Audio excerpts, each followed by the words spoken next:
వల్లభాపుర మహాత్యం. శ్రీ వల్లభాపురంలో మందిర నిర్మాణం జరుగుచుండగా ఒక వింత జరిగినది. రాయకోడు రామచంద్రుడను వ్యక్తిని వారి బంధువులలో ఒక ఆయన వెంట తీసుకొని వచ్చాడు. ఆ వ్యక్తిని 4 నెలలుగా ఏదో తెలియని వ్యాధి పీడించుచున్నది. ఆహారం నోటికి పోకున్నది. శరీరం బలహీనమైనది. ఎన్నో వైద్యాలు చేయించుకున్నాడు. కానీ ప్రయోజనం లేకపోగా ఆ వైద్యులు ఇక ఆశ వదులుకోండి అని వారి బంధువులకు చెప్పారు. అటువంటి సమయంలో అతని మేనమామ శ్రీ వల్లభాపురంనకు తీసుకొని వచ్చి నిర్మాణము జరుగుచున్న సెంట్రింగు కర్రల మధ్యన పడుకోబెట్టి, దత్తాత్రేయ, శ్రీపాదరాయ, వీడిని చంపుతావో బ్రతికించుతావో నీ ఇష్టమప్పా అని వదిలేసిపోయాడు. ఉదయం సాయంత్రం వచ్చి టీ త్రాగించేవాడు. నిర్మాణపు పనివారు మధ్యలో టీ ఇచ్చేవారు. 2 రోజులు అట్లే ఉన్నాడు. 3వ రోజున శ్రీ విఠల్ బాబా గారు వచ్చి అతనిని చూచి, ముందు కృష్ణానదిలో స్నానం చేయించండి ఇతనికి అన్నారు. అక్కడున్న వారు 4 ఎత్తుకొని పోయి నదిలో స్నానం చేయించి బట్టలు ఎవరో ఇవ్వగా కట్టారు. త్రిశూల దేవుని ముందర పడుకోబెట్టారు. మధ్యాహ్న సమయంలో శ్రీ బాబాగారు అతనిని వచ్చి భోజనం చేయమని తన ప్రక్కనే ప్లేటు పెట్టించితే నేను అన్నం తినలేనన్నాడు. అరే తినమన్నాను తిను అంటూ వారి ప్లేట్లో కూర కలిపిన అన్నం ముద్ద అతనికి పెట్టారు. ఆ వ్యక్తి శుభ్రంగా తిన్నాడు. నీ రోగం పోయింది అన్నారు బాబా. అతను 3 పూటలలో కోలుకొని తాను కూడా పనివారి మధ్యలోకి పోయి ఏదో ఒక సేవ చేయడానికి సిద్ధమైనాడు. దాదాపు 15 రోజుల తర్వాత ఆరోగ్యవంతుడై ఇంటికి పోయినాడు. మందు లేకుండా కేవలం దైవకృపతోనే అతడు ఆరోగ్యాన్ని పొందినాడు. ఒకరోజు శ్రీపాద శ్రీవల్లభాపురంలో ఒక అవ్వ వచ్చి 5 టెంకాయలు మొక్కు చెల్లించుకోవాలని మా వాళ్ళందరినీ తీసుకొచ్చినానని చెప్పగా, మొక్కు దేనికి మొక్కినావని అడిగాము. అవ్వ ఇలా చెప్పింది, త్రిశూలం దేవునికి 27 చుట్లు తిరిగి నా కోడలుకు కొడుకు పుట్టాలి, నా వంశం నిలవాలి, నా కోరిక నెరవేరిస్తే 5 టెంకాయలు కొడతానని మొక్కినానని చెప్పింది. కొడుకు కోడలు మనవడుని తీసుకొని వచ్చి మొక్కు తీర్చుకున్నానని చెప్పింది. ఆహా, స్వయంభూ శ్రీపాదుడే త్రిశూలశిల, ఆయన ఎంత అల్పసంతోషి అని అందరం నమస్కరించుకున్నాము. అప్పరసు శ్యామలాంబ గారు మహబూబ్ నగర్ నివాసి. మే నెలలో వారు దంపతి సమేతంగా శ్రీపాద శ్రీవల్లభాపురంలో వేసవి తరగతుల శిక్షణలో పాల్గొనాలని వచ్చారు. వారి కుమారుడు MCA చదువుచున్నాడు. అతనికి పరీక్షల సమయంలోనే జ్వరం రావడం, ప్రతి సంవత్సరం ఏదో ఒక సబ్జెక్టు మిగిలిపోవడం జరుగుచున్నది. ఇది 3వ సంవత్సరం. అన్నింటిలో అతడు ఉత్తీర్ణుడు కావాలంటే ఏం చేయాలి అని శ్యామల గారు అడిగితే, శ్రీ బాబా గారు త్రిశూల స్వామికి నిత్యం 27 ప్రదక్షిణాలు చేయమ్మా, అన్నీ నిర్విఘ్నంగా నెరవేరిపోతాయి అని చెప్పారు. ఆమె చెప్పినట్లు చేశారు.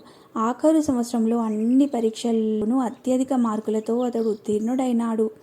అతడే స్వయంగా వచ్చి ప్రదక్షిణలు చేశాడు. మంచి ఉద్యోగం పొందాడు. వివాహం, సంతానం కూడా పొందినాడు. ఇదంతా శ్రీపాదస్వామి వారి యొక్క అనుగ్రహమేనని శ్రీ బాబా గారు భక్తులకు ప్రబోధిస్తారు. ఈ పుణ్యభూమిపై అడుగు పెట్టగానే క్రూర కర్మల ప్రభావం సన్నగిల్లి క్రమంగా తొలగిపోతుంది. ఏకించిత్ సేవ చేసిన అపార ఫలితం కలుగుతుంది. ఈ ప్రదేశాన్ని పరిశుభ్రం చేసిన రజకుడు శ్రీపాదస్వామి అనుగ్రహంతో ముందు జన్మలో రాజు అయినాడు కదా. కావున ఎవరికి ఏది కావాలో దానిని ప్రసాదించేటందుకు దత్తస్వామి ఇక్కడ సిద్ధంగా ఉన్నారని చెప్తారు. 1999 నుండి ఇక్కడ అనుభవాల పంట పండుచున్నది.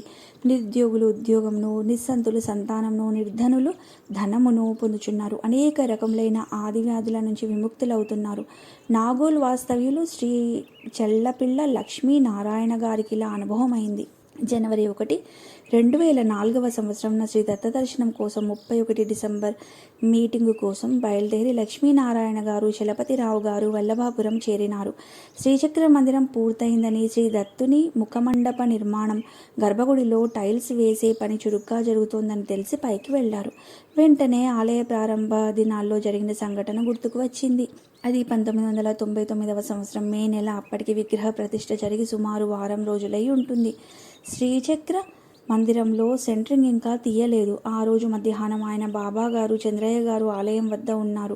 చేయవలసిన పనుల గురించి బాబాగారు చంద్రయ్య గారితో చర్చిస్తున్నారు. ఆయన శ్రీచక్రం వద్దకు ఎక్కి క్యూరింగ్ పనులు చేస్తున్నారు. అమ్మవారి విగ్రహం వద్ద నిలిచి ఉండగా అప్రయత్నంగా కన్నులు మూతపడ్డాయి. వెంటనే ఒక దృశ్యం కనిపించింది. నిలవెత్తు దత్తమూర్తి నల్లగా నిగనిగలాడుతూ చుట్టూ గోడలకు, క్రింద తెల్లని బండపరుపు, అది మార్బులా లేక టైల్సా చెప్పవీలు లేనట్లు దృశ్యం కనిపించింది. క్రింద నుండి శ్రీ బాబాగారు, ఏమీ లక్ష్మీనారాయణ, కళ్ళు కనుడు పూర్తి అయిందా అంటూ కేకలు వేశారు. మతిపోయినంత పనైంది. క్రింద నుండి బాబాగారికి ఆయన కనిపించారు. అదే సమయంలో చంద్రయ్య గారితో చర్చిస్తున్నారు. అదే సమయంలో లక్ష్మీనారాయణ గారి మనసులో ఏమి జరుగుతుందో ప్రత్యక్షంగా చూస్తున్నారు. సద్గురువులకు అసాధ్యమేముంది? వెంటనే వారు క్రిందికి వచ్చి ఈ విషయాన్ని బాబాగారికి వివరించగా, భవిష్యత్తులో ఆలయం ఎలా ఉండబోతోందో దత్తుడు నీకు చూపించారు, మంచిది అన్నారు. కొంతకాలం తర్వాత క్షేత్రానికి వెళ్ళినప్పుడు 4 సంవత్సరముల క్రిందట క్షణకాలం కనిపించిన ఆ దృశ్యం నేడు సాకారంగా ఆ విషయాన్ని మరల తలుచుకుంటూ అందరికీ మరీ చెప్పారు. దీనిని బట్టి ఏమనిపిస్తుందంటే, దత్తుడి ఆదేశం ప్రకారం శ్రీపాద వల్లభుడే బాబాగారి రూపంలో అమలుపరుస్తూ ఆనాటి ఆస్తులను మరల తన దరికి చేర్చుకొని ఉద్ధరిస్తున్నారని తెలుస్తుంది. హైదరాబాద్ నివాసి సామ్రాజ్యం గారు ఒకసారి వల్లభాపురం వెళ్ళినప్పుడు జరిగిన అనుభవాన్ని ఇలా తెలియచేశారు. ఒకసారి బాబాగారు క్షేత్రంలో లేనప్పుడు రాత్రి పడుకోబోయే ముందు గుడి చుట్టూ తిరిగి వచ్చే అలవాటు. అలాగే ఆ రోజు కూడా రామాలయం వైపు వెళ్లారు. భారతమ్మ గారు కూడా ఉన్నారు. ఆమె గుడి వైపు తలెత్తి చూసేసరికి పోలేరమ్మ వచ్చి బయట నించున్నారు. ఆ తల్లి కాపలా కాస్తుంటే మనం ఎందుకులే తిరిగేది అని వెనక్కు వచ్చారు. భారతమ్మ గారు, ఎక్కడమ్మా, నాకు కనబడలేదు అన్నారు. ప్రొద్దున్న కట్టిన మెరుపుల చీరతో అక్కడే నుంచున్నారు, చూడమన్నారు. చూస్తే ఆమెకు కూడా దర్శనమైంది. ఇలాంటి అనుభవాలు ఎన్నోసార్లు క్షేత్రంలో జరిగాయి. ప్రథమ దత్త జయంతి ఉత్సవం 22వ తారీఖు డిసెంబర్ నెల 1999 జరిగింది. ఊయలలో దత్తునికి పూజలు సంతానం లేని దంపతుల చేత చేయించినారు. వారందరికీ మరుసటి సంవత్సరం సంతానం కలిగింది. దత్తమాల ధారణ వేసిన భక్తులంతా మాలా విరమణ సభలో శ్రీ విఠల్ బాబా గారి ప్రబోధంతో దుర్వ్యసనాలను పూర్తిగా వదిలివేయుటకు ప్రతిజ్ఞలు చేసి ధన్యులైనారు. ఆ సభలోనే 2000 సంవత్సరం జనవరి 1 నాడు సూర్యోదయ వేళలో శ్రీ దత్తస్వామి పైన పడే సూర్యకిరణాలు దర్శించుకోమని, తర్వాతనే సూర్యుని దర్శించమని ఆదేశించారు. శ్రీ బాబాగారు లోక కళ్యాణం కొరకు అన్ని కార్యక్రమాలను రూపొందించారు. ఇది దత్తుని అనుగ్రహంతోనేనని తెలిపారు.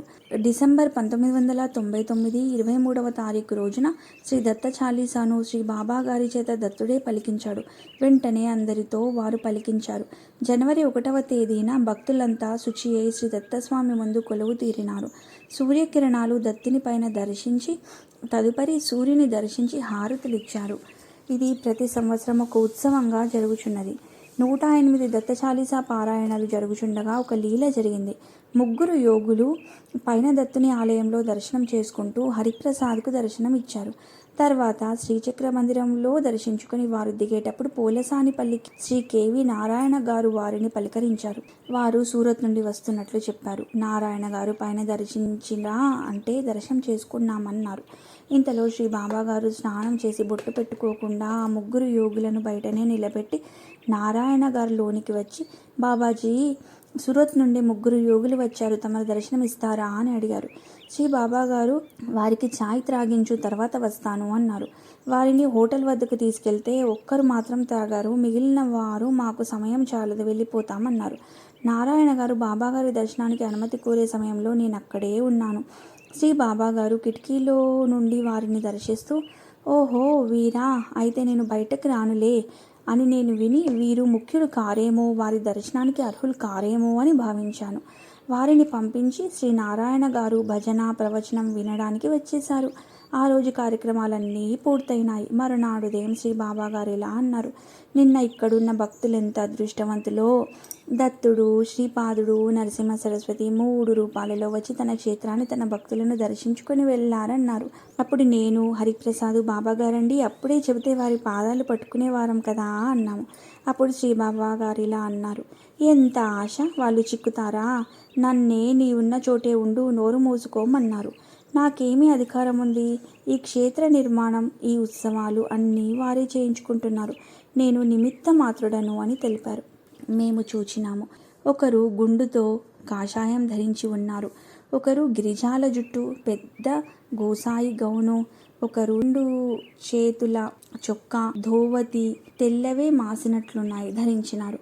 కాషాయాంబరధారి శ్రీ నరసింహ సరస్వతి స్వామిగాను, గౌను ధరించిన ఆయన శ్రీపాదుడుగాను, మాసిన బట్టలు ధరించిన ఆయన శ్రీ దత్తుడుగాను ఊహించుకున్నాను. నారాయణ గారిని విచారించగా ఆ దత్తరూపుడే ఛాయ్ త్రాగినారు, మరి ఆ ఇద్దరు వద్దన్నారని తెలిపినారు. మనకు గుర్తింపు లేకున్నా ఇది మహాత్ముల విహార భూమి అని మనం గుర్తిస్తే చాలు. అందుకే శ్రీ బాబాగారు అందరినీ దత్తరూపాలుగా భావించండి బోధిస్తారు.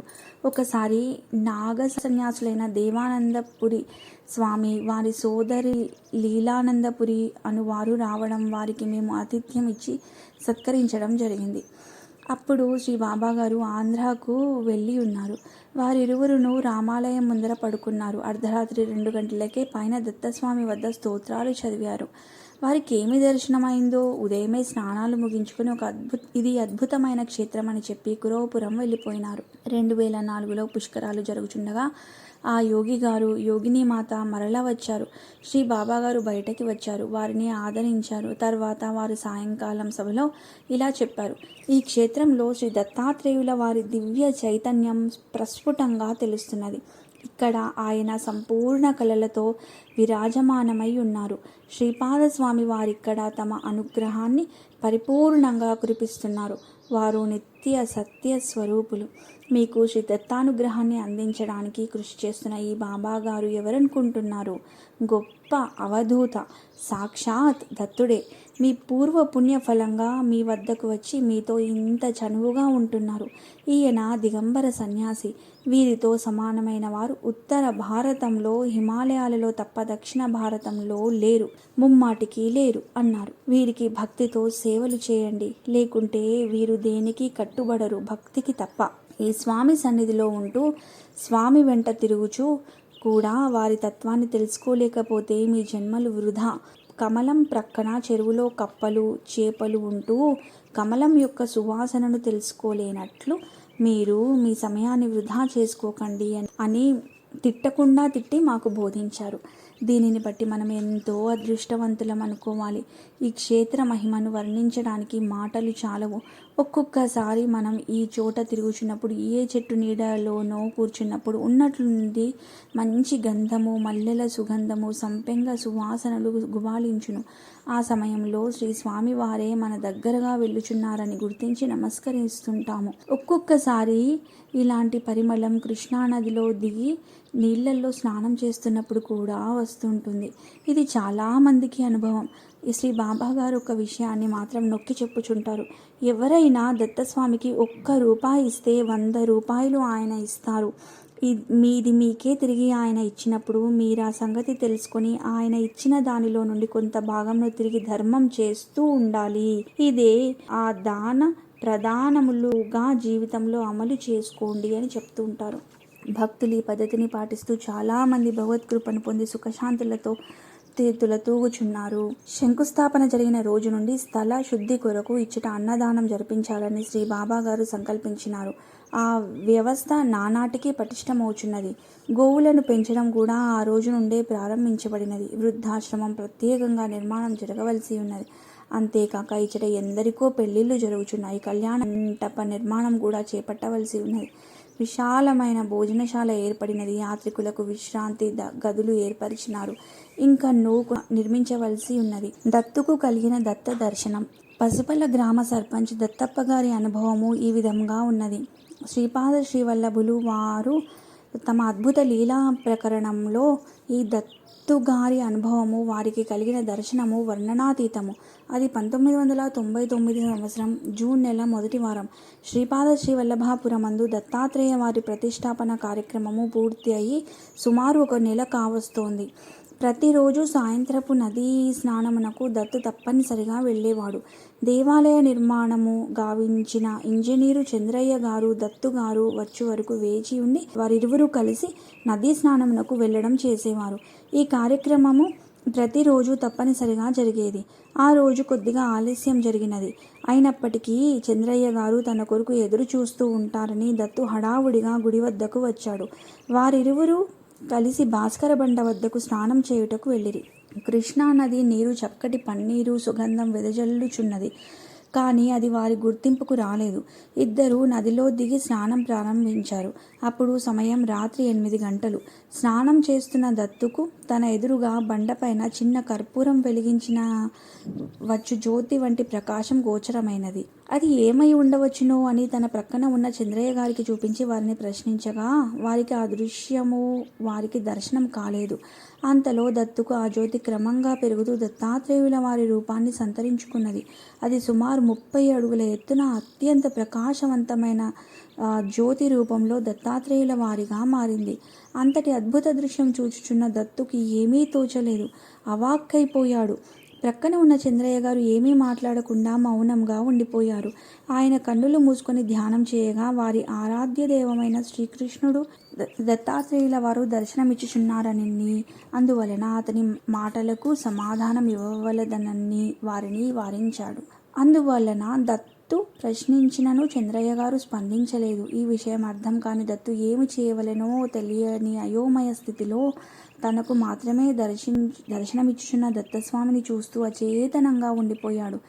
ఈ దృశ్యం సుమారు 4-5 నిమిషాల పాటు కొనసాగింది. కర్పూరం కాదు, అగరువత్తులు, సెంటు కాదు, ఒక ప్రత్యేకమైన పరిమళము ఆ ప్రదేశమంతా గుబాళించసాగింది. భాస్కర బండ నుండి గుడి వరకు ఆ పరిమళం అత్యంత విచిత్రంగా వ్యాపించినది. నీరు కూడా పన్నీటి వలె ఎంతో సువాసనతో నిండి ఉన్నది. ఆ నీటిని చంద్రయ్య గారు తన వద్ద గల సీసాలో నింపుకుని అందరికీ చూపించినారు.